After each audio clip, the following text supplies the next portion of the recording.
তো ঠিক আছে, আবার শুরু করি আমরা। আহ, এটা হচ্ছে যে এমএসডি, মাসকিউলোস্কেলেটাল ডিসঅর্ডার। তো এটা মাসকিউলোস্কেলেটাল ডিসঅর্ডার কিন্তু আর্গোনমিক্সের গুরুত্বপূর্ণ একটা পার্ট, যেহেতু জানা মানে বাধ্যতামূলক। আচ্ছা, এই টুং টুং শব্দ হচ্ছে কোত্থেকে আমি ঠিক বুঝতেছি না। আচ্ছা, এনিওয়ে হোক। তো আপনারা হচ্ছে এটা জিনিসটা দেখেন যে মাসকিউলোস্কেলেটাল সিস্টেমের কিছু সংজ্ঞা টঙ্গা এই ধরনের পাবেন প্রথম দিকে। এগুলো আপনার নেটে সার্চ করলে অনেক বেশি পাবেন। এটা এই ধরনের ছবিগুলো জাস্ট বোঝার জন্য দেয়া দেওয়া হয়েছিল এগুলো। আহ ওইভাবে মানে জাস্ট বুঝে নিবেন যে মানুষের মাসকুলোস্কেলেটাল সিস্টেম কিভাবে কাজ করে বা কিভাবে মানে সজ্জিত। এর সাথে বায়োমেকানিক্স এর একটা বিষয় আছে। বায়োমেকানিক্স এর আহ সংজ্ঞা এবং ওখানকার মানে আর্গুমেন্টস এর সাথে যে রিলেশন, এই বিষয়গুলা একটু পড়তে পারেন। তো বায়োমেকানিক্যাল বিভিন্ন ছবি এখানে আপনারা পাইছেন। এগুলো আসলে ছবি ওইভাবে তো দেখার দরকার নেই এখানে। তো স্ট্যাটিক্স, ডাইনামিক্স, কাইনেমেটিক্স আর কাইনেটিক্স, এই জিনিসগুলো আমি মনে হয় আহ, লিখতেও দিছিলাম মনে হয় ক্লাসে, যদি মনে মনে পড়ে থাকে আপনাদের। তো এই বিষয়গুলা একটু আরেকবার জাস্ট রিডিং পড়লে আমার মনে হয় ধরতে পারবেন। স্ট্যাটিক্স মানে হচ্ছে যে আপনার ফোর্সটা যখন আপনি স্ট্যাটিক অবস্থায় আছেন, ইকুইলিব্রিয়ামে আছেন, সেই অবস্থায় যে এটা। ডাইনামিক্স হচ্ছে তার উল্টা, যখন মোশনে আছেন। এই ডাইনামিক্সেরই ওই যে পার্ট হচ্ছে আপনার কাইনেমেটিক্স এবং কাইনেটিক্স। এটা হচ্ছে যে ফোর্স একটা কনসিডার করতেছে, আর একটা হচ্ছে যে ফোর্স ওইভাবে কনসিডার করতেছেন। এটাই হচ্ছে মাসকুলোস্কেলেটাল ডিসঅর্ডার, যেটা আমরা এমএসডি বলি বলে খুব চিনি। মানে এক কথায় যদি আমি বলি যে বিভিন্ন জয়েন্টে বা হাড়ে বা মাসেলে এই যে ব্যথা হওয়া খুব কমন। এই বিষয়টা কিন্তু আপনারা দেখে থাকবেন যে গ্রামের মানুষের মানে বিভিন্ন গিলতে ব্যথা, যারা কাজ কাম করে অনেক সময় হঠাৎ করে একটা জিনিস টান দিছে, লেগে গেছে, সেখান থেকে ব্যথাটা সৃষ্টি হতে পারে। তো এটা আমরা কিভাবে অ্যাভয়েড করতে পারি, সেই বিষয়গুলো হচ্ছে নার্ভ লিগামেন্ট কিভাবে ক্ষতিগ্রস্ত হওয়া থেকে আমরা বাঁচাতে পারি, টিস্যু কিভাবে ক্ষতিগ্রস্ত হওয়া থেকে বাঁচাতে পারি। তো এইগুলো টিস্যু এবং আপনার এই যে মানে অস্থি সন্ধি দেখানো হয়েছে, একটা লিগামেন্ট গুলো দেখানো হয়েছে অনেক মানে কিছু কিছু ক্ষেত্রে। এটা হচ্ছে যে আসিফ ক্লাসে খুব ভালোভাবে একদিন বলতেছিলেন। আসিফের কাছ থেকে আপনারা হেল্প নিতে পারেন, ও বিষয়গুলো ভালো বোঝে। তো এরপরে হচ্ছে ডিসঅর্ডার গুলা কি কি হতে পারে, মাস্কুলোস্কেলেটাল ডিসঅর্ডার গুলোর নাম। মানে সব মুখস্থ করা লাগবে এমনটাও না, দুই একটা মানে একটু পড়ে রাখলেন দু পাঁচটা, যাতে অ্যাটলিস্ট জানেন যে এইটার মানে এই, এর বাইরে কিছু না। এই নামের রোগটা যেমন হচ্ছে লিগামেন্ট স্প্রাইন, মানে কি জিনিস, এটা এটা যেন আপনি মানে শুনলে বুঝতে পারেন, মানে এই এই রোগ, এই নামের রোগটা মানে এইটা। এই সামনে যাই যে কোন কোন কারণে মাসকুলোস্কেলেটাল ডিসঅর্ডার গুলো হয়ে থাকে, আহ, এবং এই কারণগুলো কিভাবে অ্যাভয়েড করা যায়, এই বিষয় নিয়ে আমি খুব ডিটেলস করছিলাম। এবং একদিন ক্লাসে একটা সিটিও নিয়েছিলাম। মনে করে দেখেন যে একজন বৃদ্ধ মানুষ, উনি হচ্ছে আহ, খুব রিস্কি একটা ঢালু তলের উপর দিয়ে ট্রাকে মাল লোড করতেছিল। তো ওইখানকার আমি রিস্ক অ্যানালাইসিস করতে বলছিলাম। তো এই ধরনের বিষয়গুলো আপনারা একটু জাস্ট ভেবে দেখতে পারেন, মাথায় একটু চিন্তা করতে পারেন। আশা করি আপনারা ভালো একটা ধারণা পাবেন এখান থেকে। এবং আর্গোনমিক্স রিস্ক ফ্যাক্টর গুলো কি কি হইতে পারে, রিস্ক ফ্যাক্টর গুলো কিন্তু খুব গুরুত্বপূর্ণ। মানে রিস্ক ফ্যাক্টর বিভিন্ন জায়গায় আপনি অ্যানালাইসিস করতে পারেন একবার যদি বুঝতে পারেন। তারপর হচ্ছে ওয়ার্ক রিলেটেড মার্কস, এমএসডি মানে অকুপেশনাল কাজ করতে যে এমএসডি গুলা সৃষ্টি হয়, সেইগুলা নিয়ে আমরা এখানে একটু কম বেশি আলোচনা করছি। খুব ইজি ভাষায় লেখা, আশা করি মানে ক্লাসে এত সুন্দর করে বলা হয়েছে যে আপনারা আশা করি দেখলে পারবেন। ইন্ডিভিজুয়াল কিছু রিস্ক ফ্যাক্টর যা আমরা কেয়ার করি না, পিপি পড়ি না, এই বিষয়গুলো কি ইফেক্ট পড়ে মানুষের উপর, মানে এমএসডি হইলে কি ইফেক্ট পড়ে। মানুষ কাজ কর্মক্ষমতা হারাই ফেলে, প্রধান কারণ তার ইনকাম নষ্ট হয়ে যায়। এই দুটো তো প্রচন্ড বড় কারণ, এটা তো মানে না পড়েও বলা যায়। এই ছিল হচ্ছে আপনার এমএসডি শিট। এরপরে হচ্ছে আহ, শিয়াব দিয়েছে যে MSD fire safety, illumination and client আছে। ফায়ার সেফটিটা পড়াচ্ছি, দাঁড়ান দেখি।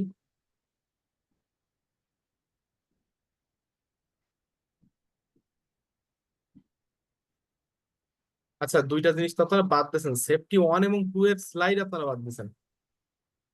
ওই অবশ্য আপনাদেরকে আমি আছে, আচ্ছা ওইখানে পরে যাচ্ছে, আগে যেটা দেখাচ্ছে সেটা দেখেন। ফায়ার সেফটির ক্ষেত্রে ফায়ার মানে ফায়ার প্রিভেনশনের মূল উদ্দেশ্যগুলো কি কি, ফায়ার প্রিভেনশনের গোল কি, মানে জীবন সেভ করা, এক কথায় যদি বলি জানমালের নিরাপত্তা আগুন থেকে। কি কারণে মানে অগ্নিকাণ্ড ঘটে থাকে, এবং আগুনের সহায়ক জিনিস যে ফুয়েল, ফিউয়েল, হিট আর অক্সিজেন, এই তিনটা জিনিস যদি আপনি দূরে রাখতে পারেন তাহলে আগুন সহজে নেভানো সম্ভব। কিভাবে ফায়ার প্রিভেনশনের কি স্ট্র্যাটেজি আপনি অ্যাপ্লাই করতে পারেন সেগুলো নিয়ে আলোচনা করা হয়েছে। রান্নাঘর থেকে ফায়ার, মানে বাড়ি ঘরে আগুন লাগে, এটা একটা কমন ইস্যু। তো এইখান থেকে কিভাবে বাঁচা যায়, তো সেই ক্ষেত্রে আপনার কিছু গাইডলাইন্স আছে, সেই গাইডলাইন্স গুলো দেখতে পারেন। যারা ধূমপানে অভ্যস্ত তাদের ধূমপান জনিত কারণে কিভাবে আগুন লেগে থাকে, এবং আপনারা মনে করে দেখতে পারেন যে সেই বসুন্ধরা সিটি কমপ্লেক্সে সেই যে আগুন ধরেছিল, সেই আগুনের কিন্তু একটা, সেই আগুন কিন্তু সৃষ্টি হয়েছিল মানে যতটুকু গবেষণায় জানা যায় যে সেটা কিন্তু ওই যে সিগারেটের আগুন থেকেই ধরেছিল। তো এই ক্ষেত্রে মানে তারা ধূমপানে অভ্যস্ত তাদেরকে উৎসাহিত করতে হবে যাতে তারা ধূমপান ছেড়ে দেয়, আর না ছাড়তে পারলেও অ্যাটলিস্ট আগুনটা যেন সঠিক উপায়ে তারা নিভায়। তারপরে হচ্ছে ইলেকট্রিক ফায়ার যদি আপনি ভালো কেবল ইউজ না করেন, ভালো সকেট না ইউজ করেন, ভালো ইলেকট্রিক ইকুইপমেন্ট ইউজ না করেন, সেক্ষেত্রে ফল্টি কানেকশন ইউজ করেন, সেক্ষেত্রে এটা হতে পারে। তো এগুলো থেকে বাঁচার উপায়, আচ্ছা এই যে ক্যান্ডেল লাইট ডিনার করতে যে অনেক সময় মানে বাতাসে আসছে, পর্দা উড়ে এই যে ক্যান্ডেলের উপর আসছে, ধরে গেছে, এ ধরনের ঘটনা ঘটতেই পারে। তো এই এই ধরনের সিচুয়েশনে আমরা কিভাবে হ্যান্ডেল করার চাইতে কিভাবে প্রিভেন্ট করবো, তো এটাই হচ্ছে আমাদেরকে শিখতে হবে এখানে। আচ্ছা, আগুন ধরেন লেগে গেল, হঠাৎ করে লাগতেই পারে, তো আপনি ফায়ার রুট কিভাবে ডিজাইন করবেন? আপনি তো এমন ভাবে রুট ডিজাইন করলেন, এমন ভাবে সাইন দিয়ে রাখলেন যে আপনার বেরোনোর জায়গা থাকলো না। যেমন এর উৎকৃষ্ট একটা উদাহরণ কিন্তু এই যে শিহাবুদ্দিন সরকার আমার থেকে আরো ভালো জানে, এবং সে দেখেছে নিজের চোখে, নাকি শিহাব দেখেছেন না, যে পারফেক্টলি যদি মানে আগুন থেকে, আগুন লাগলে কোন পথে আপনি দৌড়াবেন, কোন পথে বেরোয় যাবেন, এটা যদি সঠিকভাবে ডিজাইন করা না থাকে কি ঘটনা ঘটে, এটা তো আপনি চোখের সামনে দেখেছেন নিশ্চয়ই। আপনি কেন, সবাই দেখেছে, কিন্তু আপনি হচ্ছে যেহেতু সাংবাদিক মানুষ আরো ডিটেলস জানেন, তাই তো? হ্যাঁ, জি স্যার, কিছুটা জানি। মানে ধরেন আমি জাবির ইন্টারন্যাশনালের কথা বলতেছি, যশোরে। মানে আগুন লাগার পরে ওইখানে কিন্তু আমি কিন্তু ওর ভিতরে গেছি, ওখানে কিন্তু ফায়ার ফায়ার সেফটির বিষয়ে কিন্তু অতটা খেয়াল করছিল বলে বানানোর সময় আমার মনে হয় না। মানে এটা আমার নিজের উপলব্ধি, হ্যাঁ হতে পারে তারা সেফটি প্ল্যান করছিল বাট সেটা কাজ করে নাই, এটা ডিফারেন্ট ইস্যু। কারণ একসাথে ইচ্ছাকৃত ভাবে আগুন লাগানো হয়েছে, সেক্ষেত্রে হয়তো বা তারা বেরোতে পারে নাই, সেটা আলাদা বিষয়, মানে কমপ্লিটলি আলাদা বিষয়। বাট আমার যে সেখানে যেটা মনে হয়েছে যে কিছু ফায়ার ইকুইপমেন্ট, আমি ফায়ার প্রোটেক্টিভ ইকুইপমেন্ট আমি দেখছি সেখানে, বাট সেটা আসলে মানে অ্যাডিকুয়েট ছিল না। এবং আহ, যে জিনিসটা বলতে চাচ্ছি যে এসকেপ প্ল্যান, এসকেপ হ্যাঁ, রুট সঠিকভাবে রাস্তাগুলো ডিজাইন ছিল করা না। ছিল না। কোন পথ দিয়ে বেরোবো, চারিদিকে তো বন্দি। আমার তো ইমার্জেন্সি উপরের দিকে, বিশেষ করে প্রত্যেকটা তলা থেকে আমার ইমার্জেন্সি এক্সিটের তো রুম রাখতে হবে, মানে জায়গা রাখতে হবে। সেই জায়গাটা না থাকলে তো আর আরেকটা বিষয় হচ্ছে যে ধোঁয়া কন্ট্রোল করা। কারণ মানুষ আগুনে পোড়াচ্ছে, যে ধোঁয়াতে বেশি মারা যায়। সো ধোঁয়া যদি আপনি বেরোনোর, মানে এরকম ইমার্জেন্সি সিচুয়েশনে ধোঁয়া কিভাবে বেরোবে, মানে কাজগুলা ভেঙে দিলেও তো ধোঁয়া বেরোতে সমস্যা। এখানে exhaust fan fire safety equipment হিসেবে রাখার দরকার ছিল, বা ধোঁয়াটা তো উপরের দিকে টেনে নেয় অনেক সময় এক্সস্ট লাইন, জাবির এক্সস্ট লাইন আছে, বাট সেটা হচ্ছে মানে ফায়ার মাথায় রেখে হয়তো বা সেভাবে ডিজাইন করা নাও থাকতে পারে, ছিল কি ছিল না আমি জানি না, বাট থাকলে হয়তো বা আরো অনেক মানে লাইফ আমরা সেভ করতে পারতাম। তো হাউস কিপিং, সবকিছু গোছায় রাখা, সবকিছু অর্গানাইজড রাখা। অগোছালো জায়গায় দ্রুত আগুন ছড়াই পড়ে, গোছানো জায়গায় কম দ্রুত ছড়ায়। তো এটা হচ্ছে যে হাউসকিপিং, যারা যারা নিজের বাড়িটারে যদি মানে ঘরটারে যদি গুছাই রাখেন তো আগুন থেকে অনেক সময়, এবং যদি লেবেলিং করে রাখেন যে ফায়ার প্রোটেক্টিভ ইকুইপমেন্ট কোথায় আছে, কোথায় পানি আছে, কোনটা বেশি দাহ্য, তাহলে আপনাদের জন্য এটা ইজিয়ার হবে। সেফটি এলিমেন্ট কিভাবে, যে ফায়ার অ্যালার্ম ইউজ করতে পারেন, তো কার্বন মনোক্সাইড ডিটেক্টর ইউজ করতে পারেন। তো ফায়ার এক্সটিংগুইশার যেগুলো এই যে লাল রঙের, এগুলা, তো এগুলো খুব কমন আর কি। এগুলো আমি মানে ক্লাসে খুব ডিটেলস আলোচনা করা হয়েছে, কোথায় ফায়ার অ্যালার্ম বসাবেন। হ্যাঁ, তো ফায়ার অ্যালার্ম গুলো কোথায় বসাবেন এটা গুরুত্বপূর্ণ। তারপর ফায়ার হাইড্রেন্ট বলে একটা বিষয় আছে, সেটা হচ্ছে আমাদের ক্যাম্পাসে দেখবেন যে লাল রঙের উঁচু উঁচু পাইপ আছে। এই যে আমাদের ওয়ার্কশপের ধারে দেখবেন যে একটা আছে, ওইগুলোর বলে ফায়ার হাইড্রেন্ট। মানে ওইখানে হচ্ছে খুব উচ্চ চাপ সম্পন্ন পানি পাওয়া যায়, আগুন নিভানোর কাজে যেটা ব্যবহার করা যায়। ফায়ার সার্ভিস এসে ওইখান থেকে হোস পাইপ লাগায় দ্রুত সেটা ইউজ করতে পারে। এই ফায়ার এক্সটিংগুইশার গুলো কোথায় রাখবেন, কিভাবে ইউজ করবেন। এই স্প্রিংকলার খুব গুরুত্বপূর্ণ। উপরে ওই যে প্রত্যেকটা রুমের উপরে ওই যে ঝর্ণার মতো থাকে, যে মানে আগুন ধরছে এটা বুঝতে পারলে সে অটো স্প্রে করা শুরু করে পানি। তো এই এই ছিল হচ্ছে ফায়ার সেফটি শিটটা। তো এরপরে হচ্ছে আসি আপনার আহ এরপরে আসি হচ্ছে আপনার safety sheet one, safety sheet two. এটা মনে হয় কারা যেন প্রেজেন্টেশন দিছিলেন, আমার যেটা মনে আছে যতদূর। তো যারা প্রেজেন্টেশন দিছিলেন তারা হচ্ছে একটুখানি হেল্প করেন বাকিদের। আমি তারপরে একবার একটুখানি এটা ওভারভিউ দিয়ে যাচ্ছি যে ফায়ার সেফটি অন শিট এটা কিন্তু পড়া লাগবে। ফায়ার সেফটি অন শিট, হ্যাঁ, সেফটি কি জিনিস, রিস্ক কি জিনিস, হ্যাজার্ড কি জিনিস, জাস্ট দেখাই যাচ্ছি আমি। হ্যাঁ, কিভাবে সেফটি নিশ্চিত করা যায়, সেফটি ম্যানেজমেন্টের গোল কি, সেফটি ম্যানেজমেন্টের উদ্দেশ্য গুলা কি কি। তারপরে হচ্ছে খুব কমন কথাবার্তা, এগুলো আসলে না দেখাইলে কোনো সমস্যা নেই। কি কি ফিচার থাকা দরকার, সেফটি গাইডলাইন্স গুলা কি কি মেনে চলতে হবে। তারপরে হচ্ছে রিস্ক কি, হ্যাজার্ড কি, অ্যাক্সিডেন্ট কি, হার্ম কি, হেলথ কি, এই বিষয়গুলা, অকুপেশনাল ডিজিজ কি, এগুলো অলরেডি আগে একবার দেখে আসছি আমি। এই ছিল হচ্ছে safety sheet one. Safety sheet two হচ্ছে দেখাচ্ছি।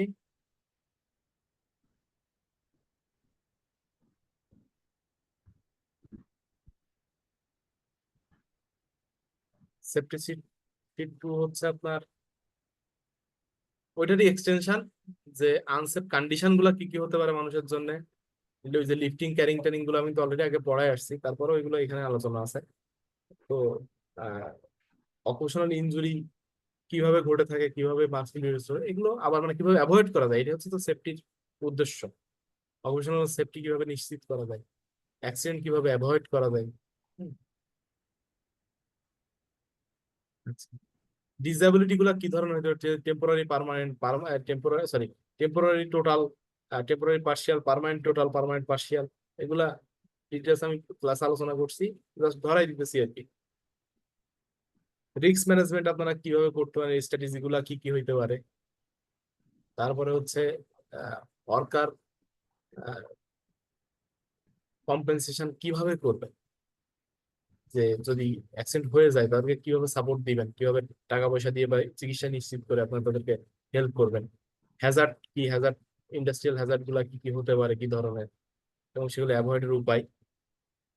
সেফটি স্ট্যান্ডার্ড গুলা কি, প্রোঅ্যাক্টিভ এবং রিঅ্যাক্টিভ খুব গুরুত্বপূর্ণ। প্রোঅ্যাক্টিভ মানে হচ্ছে আগে থেকে আপনি, ঘটনা ঘটার আগেই, হ্যাঁ, ডাক্তার আসার আগেই রুগী মরে গেলে হবে না, রুগী মরার আগেই ডাক্তার তারা চিকিৎসা দিতে হবে। এটা হচ্ছে প্রোঅ্যাক্টিভ। আর রিঅ্যাক্টিভ হচ্ছে যে আপনার আগে রুগী মরে গেছে, তারপরে আপনি এসে অন্য চিন্তা করতেছেন, বা আগে অ্যাক্সিডেন্ট ঘটে গেছে, ঘটার পরে আপনি, তো always productive is better than reactive, এটা মনে রাখতে হবে আর কি। তারপরে হচ্ছে এই যে ওই অ্যাপ্রোচ গুলা, এই যে প্রোঅ্যাক্টিভ রিঅ্যাক্টিভের যে অ্যাপ্রোচ গুলা, সেইগুলা হচ্ছে আপনার দেখানো হয়েছে, কোনটা বেস্ট সেটা তো বললামই। এইগুলো হচ্ছে সেফটি টু ছিল। এটা কেউ যেন আমাদের গ্রুপের মধ্যে প্রেজেন্টেশন দিয়েছিলেন, আমার যতদূর মনে পড়ে। আমাদের মধ্যে যারা প্রেজেন্টেশন দিয়েছেন তারা বাকিদের একটুখানি হেল্প করেন। ইলুমিনেশন আর ক্লাইমেট। আচ্ছা, একটা জিনিস তার মধ্যে দেখায়নি, সেফটি সাইন। সেফটি সাইন আপনারা প্রেজেন্টেশন দিয়েছিলেন খুব ভালোভাবে, প্রেজেন্টেশন কোয়ালিটি খুবই দারুণ ছিল।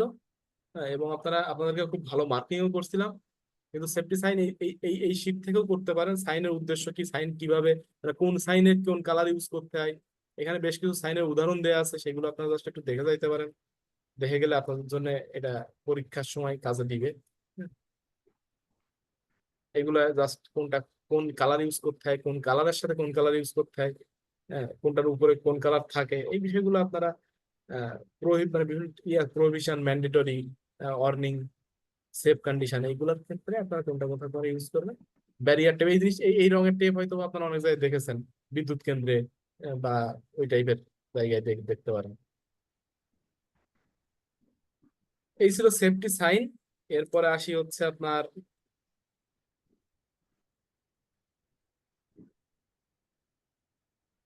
ক্লাইমেটটা, মনে হয় আমি দেখাইছিলাম, কিন্তু হয়তো বা আপনার ইলুমিনেশনটা দেখাইতে পারছিলাম কিনা আমার মনে হয়, দেখাইছিলাম তো মনে হয়, আমাদের সবই করানো হয়েছিল, কোনো কিছুই বাদ দেই নাই। কারণ এর মধ্যে অতিরিক্ত হিটে আমরা হিট স্ট্রোক যাতে না হয়, হ্যাঁ, কারণ কিভাবে আপনার হিট ট্রান্সফার হয়, অতিরিক্ত হিটের ক্ষেত্রে আমাদের মেটাবলিজমের কি চেঞ্জ হয়, সেই এক্সেস মেটাবলিজম আবার আলটিমেটলি হিট, বডি হিটটা কিভাবে ইফেক্ট ফেলে, ইফেক্ট এফেক্ট করে, এবং আহ, সেটা আসলে মানুষের জন্য কতটুকু রিস্কি, এই বিষয়গুলো, এই যে এটিপির বিষয়গুলো আমি আলোচনা করছিলাম কিভাবে এতে হয়। তো এই বিষয়গুলা জাস্ট একটু রিডিং দিয়ে দেন।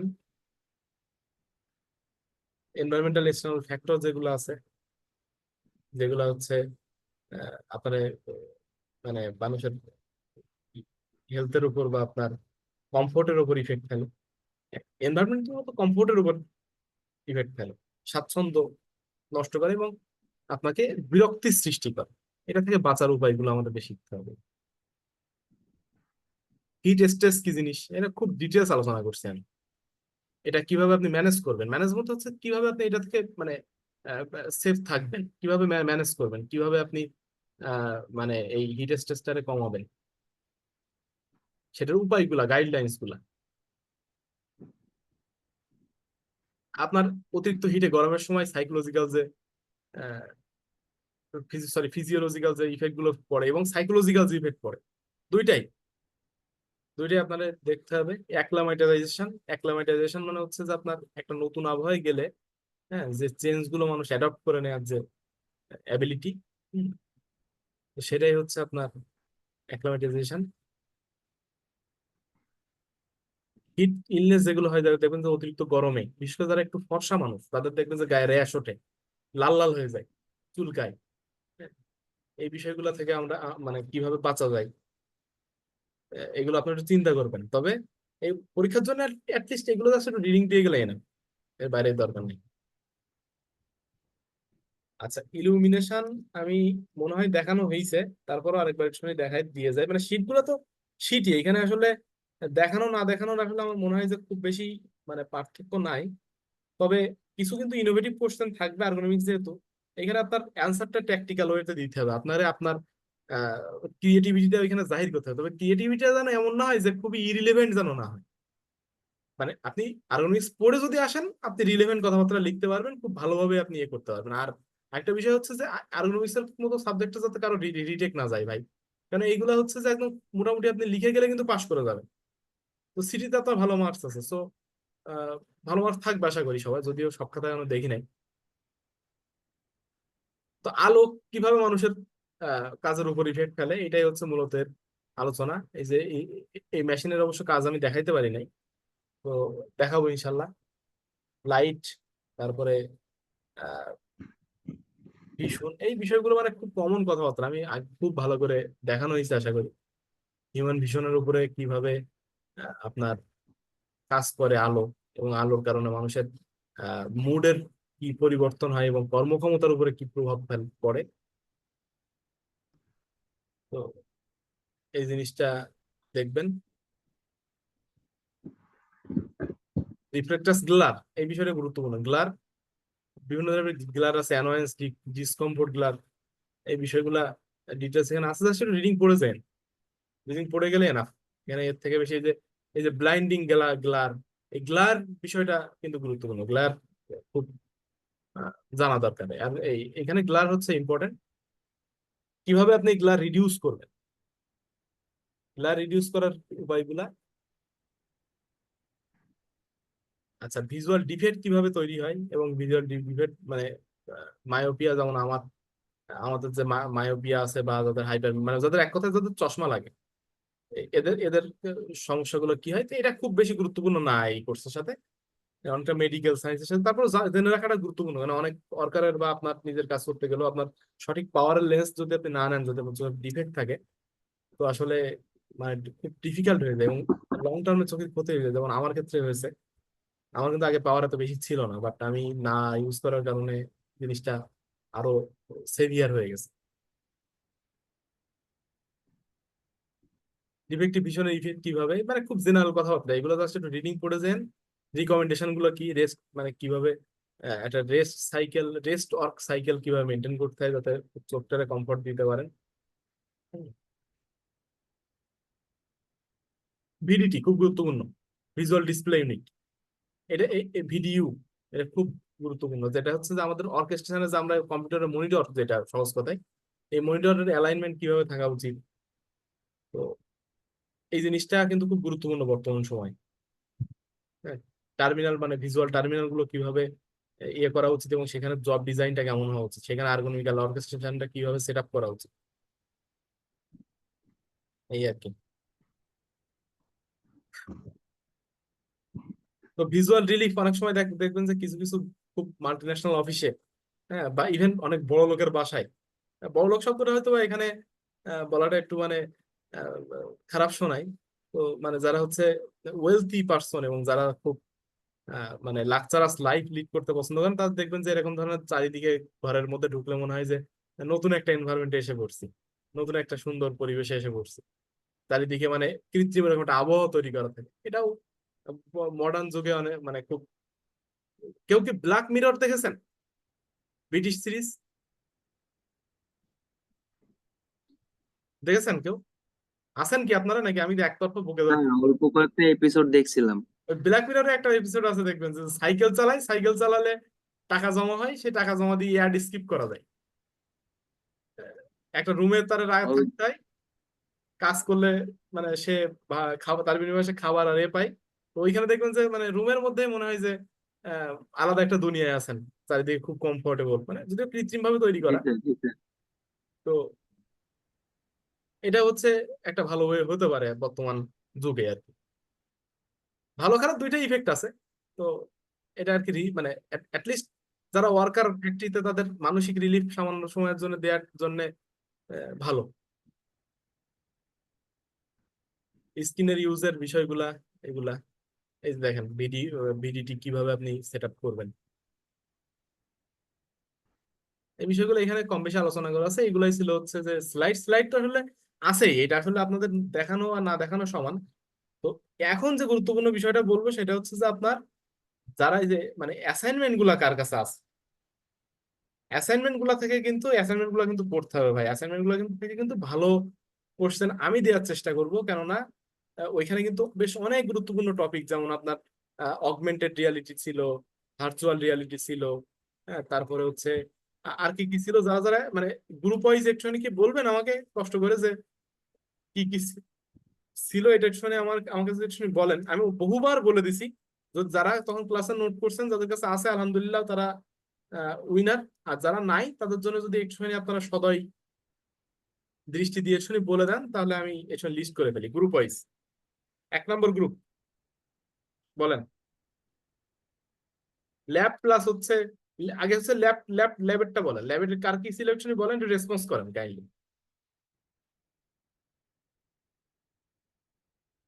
একটু আনমিউট করে একটু রেসপন্স করেন ভাই।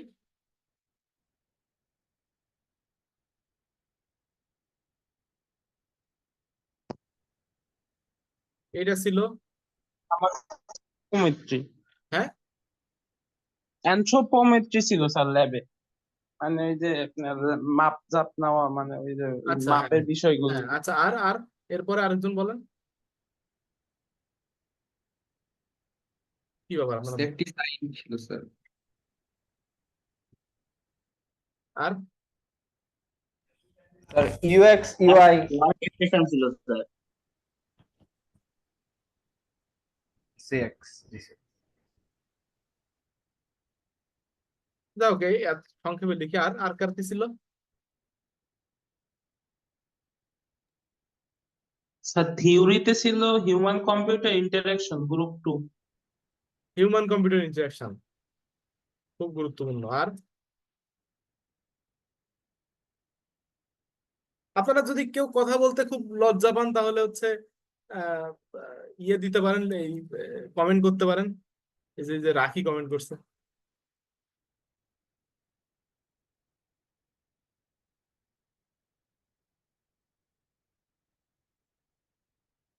একটুখানি নোট রাখেন, এগুলো কিন্তু আসতে পারে, এগুলো আসতে পারে, মানে এগুলো খুব গুরুত্বপূর্ণ টপিক আর্গোমিক্সের। বলেন আর, বা একটুখানি কেউ মানে রেসপন্স করেন, না হলে হচ্ছে মানে যেহেতু কম্প্রিহেন্সিভ একটা লেকচার হচ্ছে এবং আপনার ধরেন দীর্ঘদিন আগে পড়ানো হয়েছে, তো সো কোন কোন বিষয়গুলোর উপর আমি কি কি গুরুত্ব দিয়েছিলাম, অ্যাসাইনমেন্ট গুলো যদি আপনারা না বলেন মানে উইলিংলি, তাহলে হচ্ছে কিন্তু আছে মানে ক্লাস করতে এসে তাহলে লাভটা কি, ভালো বলেন তো। আপনারা যদি একটু উইলিংলি বলেন সেটাই মনে হয় মানে বেটার হবে আর কি।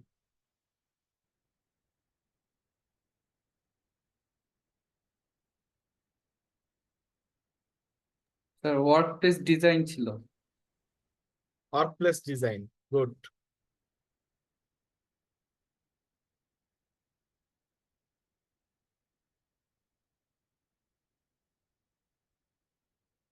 হ্যাঁ, তারপরে বলেন ভাই একটুখানি, বুঝলাম না আপনারা।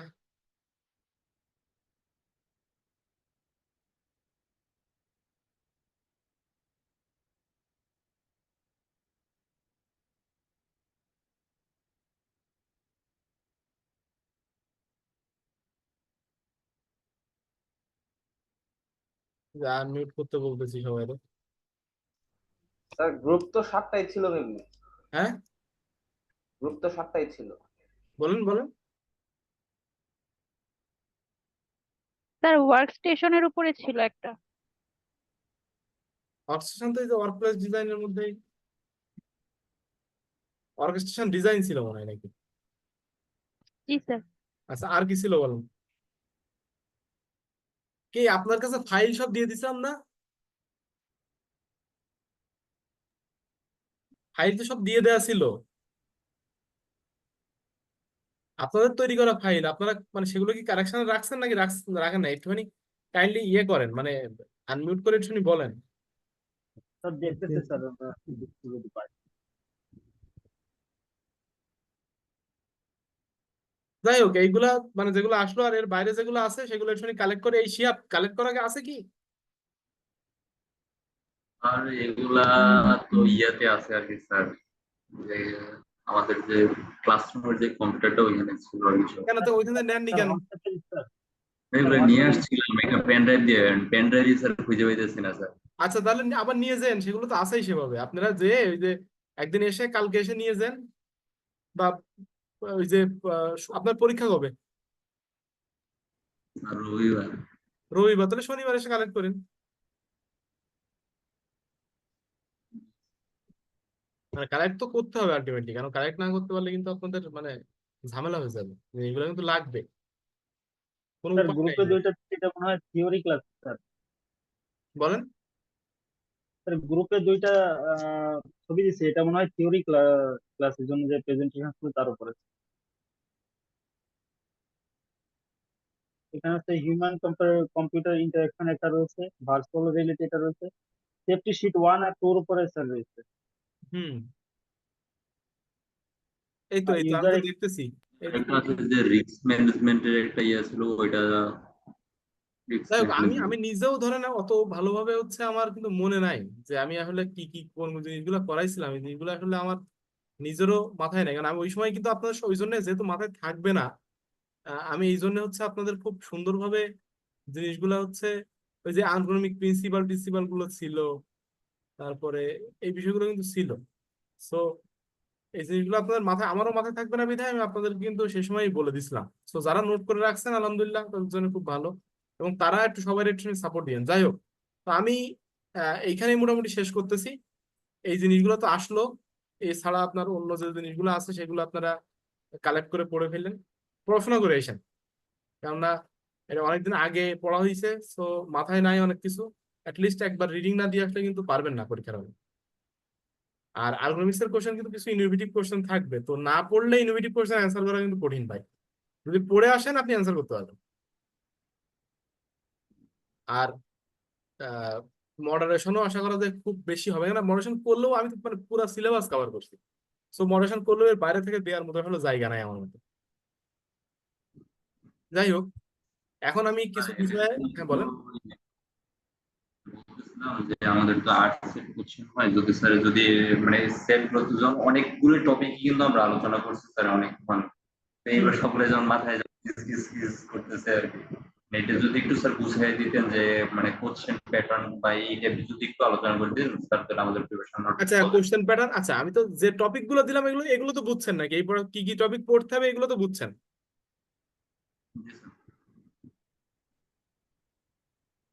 জি স্যার। জি স্যার।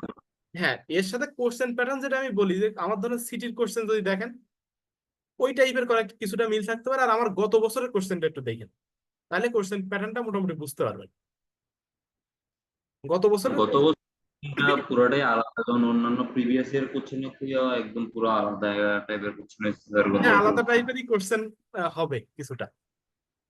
তো গত বছরের কোশ্চেনটা দেখেন, তার প্রিভিয়াস ইয়ার যে কোনো একটা একটু দেখতে পারেন, মানে এই দুইটার কম্বিনেশনেই হবে কোশ্চেন। যদি প্যাটার্ন বলেন গত বছরেরটা ফলো করলে আপনি প্যাটার্ন ওই সেম প্যাটার্নে থাকবে।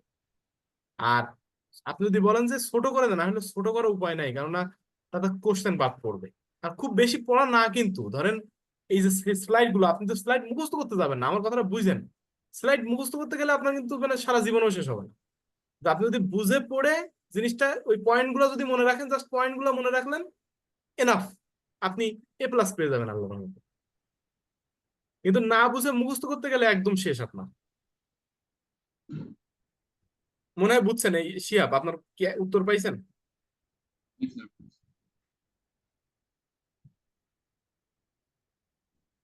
মানে আপনি ফ্রিলি বলেন, যদি আর কিছু বলতে চান বলেন, সমস্যা নাই তো। স্যার বুঝতে পারছি স্যার। বুঝছেন, কেন কোশ্চেন প্যাটার্ন আমি কিন্তু মোটামুটি, আপনি আমার কোশ্চেন প্যাটার্নের সাথে খুব পরিচিত আছেন, এটা নিয়ে তো আর কোনো ইয়ে নাই। তো গত বছরের কোশ্চেনটা ফলো করলে আশা করি আর একটু ইয়ে হবে। আচ্ছা, এখন আসি, এখন যে গুরুত্বপূর্ণ বিষয় সেটা হচ্ছে যে ল্যাব। আপনাদের সাথে আমার ল্যাব ছিল কোন কোন সাবজেক্ট একটু বলেন তো? আর্গোনমিক্স ছিল, আর ম্যানুফ্যাকচারিং ছিল, তাই তো? জি ভাই স্যার। রেসপন্স করেন, আর মাত্র 3 মিনিট আছে, প্লিজ একটু রেসপন্স করেন। জি স্যার। জি স্যার। তো আমি রেকর্ডিং অফ করে দিই।